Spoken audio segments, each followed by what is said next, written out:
Welcome to the Dream Lab. My name is John Thomas, and we are going to look at another dream that was submitted to our tribe portal on our website. So let's pull it up and see what we have. I was looking at this dream just a minute ago, and this is going to be fun for you guys. I hope you enjoy getting to work through some of the pieces in this, because there's some good lessons about dream interpretation that we can get out of this dream. So this was submitted by Bonnie Rudder. It was dreamt about 4.5 months ago. So about 4.5 months ago. That gives you just a little bit of clue on the timing of it. Here is the dream as Bonnie wrote it out. My husband and I were visiting a small church outside of our city. The leaders were people we knew, but I didn't see who they were. At some time in the past, these leaders had visited our house of prayer in our city. Our house of prayer had been given a beautiful, illuminant, light green vase that sat on the floor with an arrangement in it. At the time that these leaders were visited our house of prayer, they were so taken by this vase that they asked if they could borrow it for their church, and we allowed them to. When we visited them, so now this was a memory of them having this couple that they're going to see. That the whole first part of that was a memory from kind of backstory part of the dream. The fun thing about dreams is sometimes when the dream starts, you know all of this other stuff like it's part of a much bigger thing, almost like it's just kind of part of life that you've been living. So there's memories and there's pieces. So that's kind of what happened, but that gives you context. So it's part of your dream interpretation, but keeping it in the past is going to be key as we go through the interpretation. So now they're visiting this couple, and they saw this vase, and the vase had dried branches in it. I had a strong sense that we needed to ask for the vase back. At that point, a little girl grabbed the vase and started running out of the church. I followed her. She fell into a huge pit with the vase. She was hurt and crying, and I jumped in to get her out and helped her out of the pit. But the vase was still in the pit. She started to run away from me, and a car that was driven by a father who was picking up his kids from Sunday school ran into her. There seemed to be a driveway that went around the church so that parents could pick up their kids without having to go to church. So they were able to go around to the side door where the parents were picking up their children. So the little girl was hurt quite bad when they were hit by the car, and other people started gathering around. I said, we need to call for an ambulance or take her to the hospital. Someone put her in the front seat of their car and was going to take her to the hospital, but the man who had hit her got into the back seat of that car and was saying, oh, she's okay, and was pushing at the folding seat, folding it over her and crushing her in the folding seat. I ran into the church to tell them what was happening, and I woke up. Okay, so this, like I said, there's a lot of good things that we can learn about dream interpretation from this dream. You have this backstory that there was this couple that had come and visited the house of prayer that the dreamer was a part of, dreamer and her husband was a part of. And there had been this beautiful green illuminate vase that had been given to the house of prayer and had this beautiful arrangement in it. And this couple had seen it and they were so taken by it. They're like, wow, that's amazing. We need that. Is there any way that we could borrow it? And they let them borrow it. And so they'd taken it to their church. Now, we fast forward to where the dream is at. The dreamer and her husband are going to visit this couple at their church, and they get into the church and they see this vase, but instead of the beautiful arrangement that was in it, now there's dead branches in the vase, and the dreamer discerns. In a dream, this kind of feels like this was a discernment, like a revelation that was going on. We need to get the vase back. And once they decide they're going to get the vase back, this little girl comes, grabs the vase and runs out of the church with it. And so she's chasing, because that's her vase and she's responsible for it. So she's chasing to get the vase back. And when the little girl gets out of the church, she falls into a pit and she gets hurt as she falls, and she's down in the pit and she's crying. And so the dreamer jumps into the pit to help the little girl. She helps the little girl get out of the pit, and the vase is still in the bottom of the pit. And the little girl, as soon as she gets out, she starts running away from the dreamer, and she runs right in front of a car that is coming. Now, this particular car belongs to a dad that was coming to pick up their child from Sunday school. This particular church, they had a side door where parents could drop off and pick up their kids, so that the parents didn't have to go to church for their kids to go to Sunday school. They could just pick them up outside. And so that's what happens. This dad hits her and hurts her rather badly. And the dreamer is out. She's concerned for this little girl. Hey, we've got to do something. We've got to call an ambulance. We've got to get her to the hospital. A crowd is gathering around. Somebody is like, yes, we've got to get her to the hospital. They put the little girl in the front seat of their car so they can get her to the hospital. But the dad that was driving the car that hit her gets into the back seat and is trying to say, oh, she's okay. Oh, it's not that big of a deal. She's not really hurt by this. And as he's saying that, he's pushing on the seat that the little girl is on. It's a folding seat, and it's crushing that little girl in it. And the dreamer realizes, this is not good. I need to tell the people in the church what's going on. And so she runs into the church to let them know what is happening. And that's the end of the dream. Okay. Now, some of you are just, you can kind of feel something stirring in your spirit. Now, be careful of letting your soul get too involved in this, because there's a lot of stuff that could get the soul involved, getting angry about the little girl and everything that's happened. Be careful of the soul's involvement, but pay attention to how your spirit is stirring, because that might be part of the interpretation of this dream. That's going to be helpful. Here's what you're going to do. If you've taken the Understanding Dreams and Visions course that we have in our online classroom, or if you've taken the Interpreting Dreams module of Streams Academy, I want you to go ahead and pause the video, and you're going to work through an interpretation of this dream. You're going to come up with a title. How would you title this one? What's the focus? What or who's the focus? Who or what are the sub-focuses? What are the details that are related to those sub-focuses? And what do they each mean? Once you've gotten that, write out an interpretation of the dream. How would you communicate the meaning of this dream to Bonnie? If she was in front of you and you were telling her what her dream meant, how would you say it to her? Once you've got all that ready, then go ahead and start the video again, and I'll let you know what I came up with. And then we'll talk a little bit about maybe some application and what Bonnie should do, how she should respond to this dream. So go ahead and pause your video now, and when you're ready, start it again, and we'll see you back here in a minute. Welcome back to the lab. I hope you took enough time to work through this dream. This is one. There's a lot of emotions when you're listening to this dream, when you're experiencing this dream, and it's going to be a lot better for the interpretation than what the dream itself sounds, but we'll get there when we get there. Let's start working through this. What did you title this one? Lots of possibilities, but I think I'm going to call this one The Precious Vase.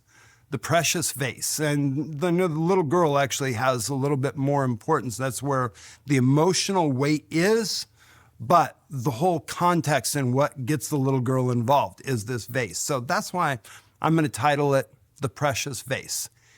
Focus. Who or what is the focus of the dream?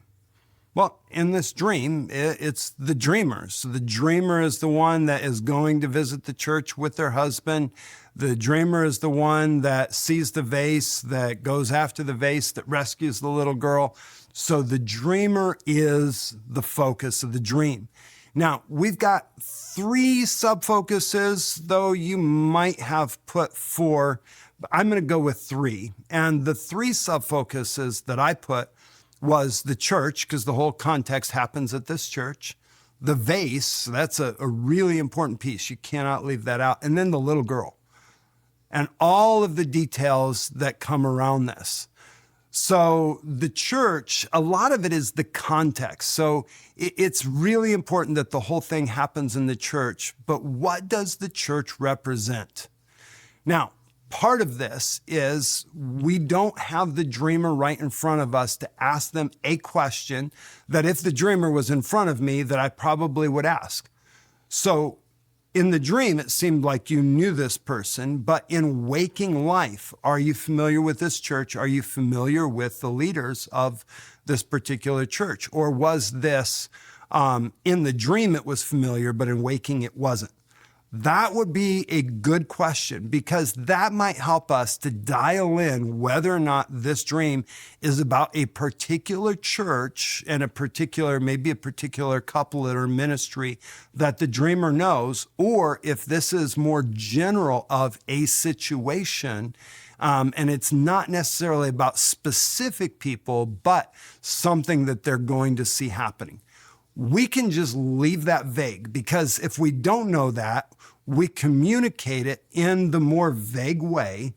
And if they actually know the church and they actually know those people, when we communicate the dream, they're going to be able to look and they're like, oh, that. And they will be able to bring that application. So we don't need to know, because they're going to know. So we're going to leave this idea church. It's just a church. Maybe it's a particular church, maybe it's a general church, but it's just the church. The green vase. What does the green vase represent? Couple contexts. Here's your details about the green vase. That it belonged to the house of prayer. That it had beautiful arrangement. So beautiful flower arrangement, beautiful arrangement that was in the vase. And then it was dead branches in the vase. So it was borrowed from the house of prayer. So that's going to be key piece. So what would a vase represent? It's something that you would put other things in to present them. So it's a presentation. A flower arrangement or arrangement, it's decoration. It's there for beauty. It's something that is green. It's beautiful. It's illuminate. So green talks about life. There's something living there. Green can represent a couple different things, but you've got that piece, the fact that it's vibrant, that it's living, that there's spiritual life that's going on. So this is something that's able to present spiritual life really well in a beautiful way. And so there was attractive. That's one of the key things. And it belonged to the house of prayer. So it was connected to the house of prayer. So this vase represents something that was part of the life of the house of prayer, that had life on it, and that was beautiful, but that it was imparted, it was given, it was borrowed by another church, but they didn't know how to steward it. And so it now has dead branches. What once was living now is dead. It wasn't maintained. What's the right word that I'm looking? Stewarded. That's the word I'm looking for. It wasn't stewarded well. So now what was living and beautiful, the container is still there. The container is still precious, is still valuable, but it's now actually dead. There's dead branches that are in it. So that's the first piece. And then the feeling of the dreamer, like we need to get that back. Like if this is not being stewarded well, it shouldn't remain here. It needs to be in a place where it's stewarded well. We were stewarding this well. So there was something that God had released in this house of prayer that got imparted to another church or maybe to other churches. And in those places, it wasn't stewarded well. And what was life is now not carrying life. Now the little girl. So the little girl steals the vase, right? And runs. The little girl falls into a pit. So here's your next detail. So steals is the first one. And you might put an arrow from steals to the vase just to remind that's what it was. And then the pit, that would be the second piece. So she falls into the pit. And then the little girl gets hit by a car. That's the second detail. Now, you could almost make this, because this is one where this is almost like a whole nother sub-focus. So we could make multiple sub-focuses, but what I'm going to do instead is have details and sub-details, just to keep it clear how they fit together, because it's all about what's happening to this little girl, and that's what's the important piece. So the getting hit by the car and then taken to the hospital, and then, I'm trying to figure out, in my head, I'm trying to figure out what it means more than what it was. Being pressed down by the seat. Because remember, she was in the back seat, the guy that hit her was in the back seat and was pressing her down, was squeezing her, saying that she's okay. So there you've got, here's your basic things that are going on. You have the dreamer that's helping. So what does all of this mean? Well, the question is who's the little girl? The little girl, it's not about a particular little girl. It's about people that are immature in the faith, right? They're immature, they're young. So it's just representing immaturity. So maybe not, there's probably particular people that are involved, but not one particular person, but people that are immature. And people that are immature that are still connected with worldly influence. So this whole thing that the parents were able to drive around the church, they didn't actually have to go in the church, but that they were connected. So these are ministries that are not actually part of the church, that they're just kind of connected to the church. They don't want to be a part of the church, but they want to have influence, and they want to influence people that are part of the church. So you have the immature, you have the young that are being influenced or being kind of raised. That's a way of saying it. Birthed, it's not clear in there. It's not, I wouldn't say birthed, but raised, fathered by people that are outside of the church, that are not part of the local church or not part of a church body, that are actually getting hurt. So you've got this. Now, it wasn't her dad that hit her. It was somebody else. So this is a young, immature person that gets damaged by someone in ministry that's not connected to the church, right? There's a conflict that happens. Now, this could mean all kinds of things. They got hit. There could be some type of abuse. There could be some type of a conflict. It was not premeditated. It was accidental. She ran in front of a car that was going. But here's the dynamic that happens. I'll back up. Here's the dynamic that happens. I'll back up in a minute. I'm going to keep moving forward right now. It is the person that creates the damage is actually trying to belittle the damage. Oh, she's okay. It's not that big of a deal. And trying to press it down, trying to hide it, trying to make it like it's nothing that's there, trying to belittle the amount of damage and belittle the person that has been hurt, has been damaged by this situation. So the whole thing about the little girl falling into a pit, trying to run with something that was birthed in the house of prayer that was intended to beautify the church of God, but the church of God did not steward well, and has actually ended up what was beautiful and living now is actually is dead and is not bearing fruit. And people that are immature are trying to run with it. But because they're running with it, they actually fall into a pit. They fall into a trap. They fall into difficult situations. They fall into maybe difficult theology. Pits can represent a lot of different things. They're the miry clay, falling into sin. That could represent that. But this intercessor, this person, the dreamer, is helping them, even though they've tried to run with something that was not theirs, even though they took what didn't belong to them. They're out of compassion. They're helping them when they fall and trying to get them moving. But because of their immaturity, they're not able to actually receive help. And so they just keep on running off recklessly. And they've been damaged by people that are around the church, but not actually part of the church. And some of these ministries that are around the church, but not actually part of the church, are belittling the damage that they've done to this younger generation who have been wounded by their own behavior and their own immaturity. So let's put this all together for the dreamer. One, just as somebody that is related to the house of prayer, we know that this person is an intercessor.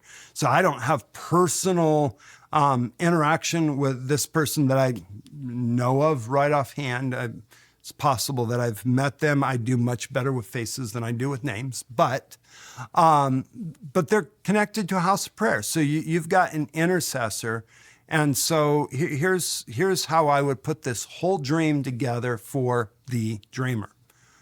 Basically, what this dream is saying is there's something that God birthed in the house of prayer that was beautiful, that was precious, that the church has tried to grab hold of, but because they weren't able to steward what once was beautiful and had life has lost its life, and you're recognizing the need for it to be stewarded well and brought back to the environment where it was started. But people that are immature in their faith, and maybe in the next generation, have tried to run with this thing because they saw the value of it, even if though they haven't seen what its potential truly was. And in their eagerness and in their zeal, they've actually fallen into difficult situations, difficult times. They've fallen into a pit. I'm not sure. It feels like that pit could be multiple things. I don't think this is one person. I think this is talking about a pattern that's going on.